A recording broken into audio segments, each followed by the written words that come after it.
করবেন, কুরবানি দেবেন, বলি দেবেন, না পোষার জন্য নিয়ে আসছেন, এটা কি পুলিশ কি জানতে পারবে? পুলিশ জানবে কি করে? তাহলে আটকাবে কিভাবে? প্রশ্ন পুলিশকে করতে হবে যে আপনি আপনার আটকালেন কেন, এগুলো করতে হবে প্রশ্ন। যে আমি যদি জবা করি 14 বছরের নিচে গরুকে, তাহলে সে আমি আইনত অপরাধ করলাম, যে আইন বর্তমানে আছে, এবং সেটা জামিনযোগ্য, 6 মাস জেল হবে যদি প্রমাণিত হয়। শুধু এইগুলো সিস্টেম, এটা জানতে হবে পাবলিকের। অহেতুক একটা আতঙ্কের পরিবেশ তৈরি করা হচ্ছে। কোন জায়গায় গরুহাট বন্ধ করার নির্দেশ প্রশাসন থেকে দিয়েছে? যদি কোনো দেয়া থাকে, তার যে প্রশাসন দিয়ে তাকে বলবে একটা রিটার্ন চাইতে, এটা আমি আটকাতে পারে না।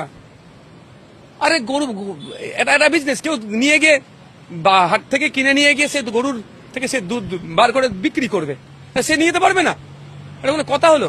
সে নিয়ে যে 4টে নাঙল দিয়ে হবে গরুকে দিয়ে, সে নিয়ে যেতে পারবে না?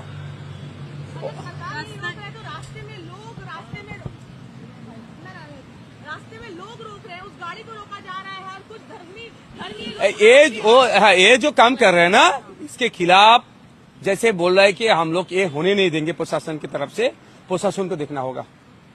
पुलिस है, उसके लिए पुलिस है, वो देखेगा। कोई आदमी रुकेगा तो उसके खिलाफ मतलब उसके खिलाफ मतलब रिटर्न कंप्लेंट करना चाहिए।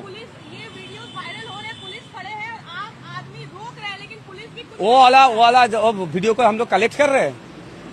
हम लोग कलेक्ट करके वो पुलिस के खिलाफ हम लोग एक्शन लेंगे लीगली। जहाँ तक तो गुजरात और दूसरे जगह में बुलडोजर चल रहा था, कभी मणिकर्णिका घाट खुदाई हो रहा था, तो कभी कुछ। अब पश्चिम बंगाल में भी बुलडोजर आ चुका है, जहाँ आप कल खुद भी पहुंचे थे। आम इंसान की गलती कहाँ है? सरकार खाया है, दूसरे लोग खाए हैं, प्रमोटर खाए हैं, लेकिन आम इंसान की गलती कहाँ है? उन्हें क्यों सर्वाइव करना पड़ रहा है?